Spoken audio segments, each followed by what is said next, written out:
We are starting our unit on animals, and the first thing you need to know is that there are 3 things all animals have in common. Number 1, they are multicellular. Number 2, they are eukaryotes that have nuclei in their cells. And number 3, they are heterotrophs. They get their food from other sources. That's number 1 thing we're going to learn. Let's now go on to the first type of animals. These are the invertebrates. So invertebrates make up 95% of all the animals that exist on Earth. That is pretty much everything living on or near water. Anything that's on land really has to have bones to fight gravity. So if you don't have any bones, you have to live in the water. So these 95% of animals make up 33 different groups called phyla. If you recall, the kingdoms were the big giant groups. So one group is the animal kingdom, and then we've divided it into 33 different phyla. Here I have a picture of one type of invertebrate, everybody's favorite, the gorgeous jellyfish, just to remind you that these have absolutely no backbone. On the other side, we have the chordates. These are special because they have a spinal cord. That does not mean they have a backbone, but they have to have a spinal cord at least. The remaining 5% of all animals are in this group. And for example, here are some of those animals.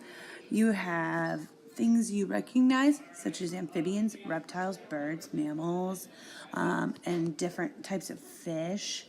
You have the sea lamprey, a hagfish, lancelet, and some things that I'm really not even familiar with.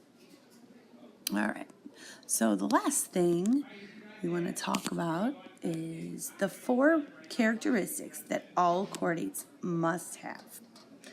So that is here in this picture.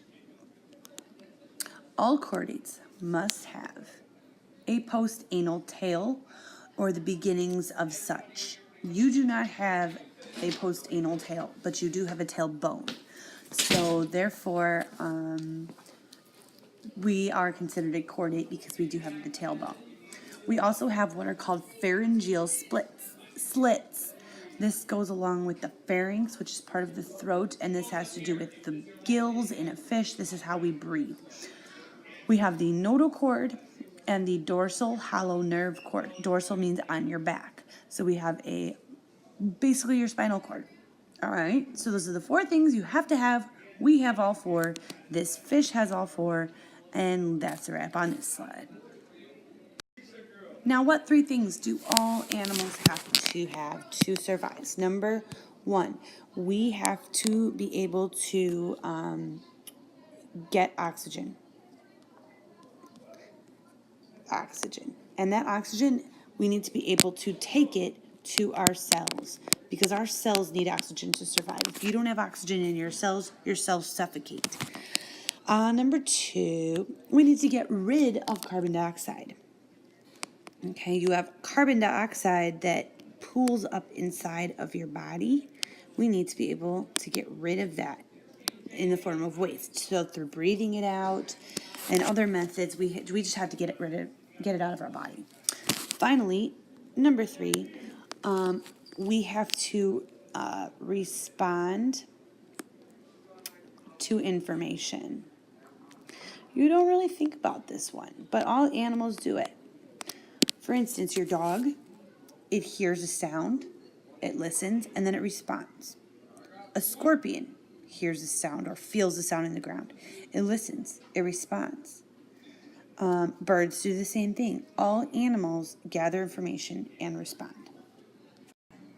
Homeostasis is just keeping your body conditions stable.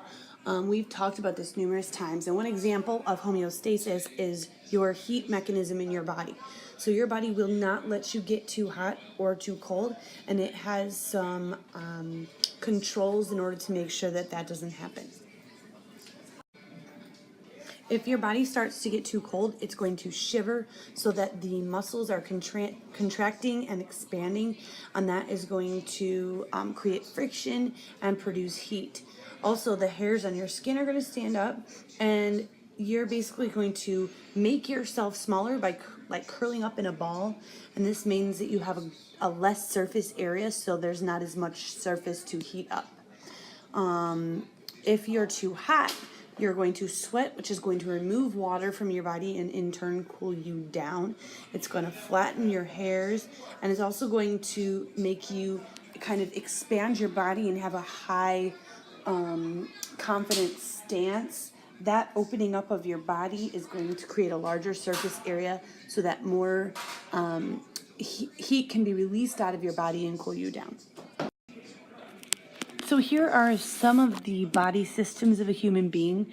All animal systems have some specific body systems you need to look up. We're going to start off with the nervous system, then the digestive system, the circulatory, the endocrine, and then our two R's, our respiratory and our reproductive. What you need to do now is you need to look up these 6 systems, and you're going to put them in class. Kick your definition of what this system is, what parts it includes, and what its job is. I know, which one?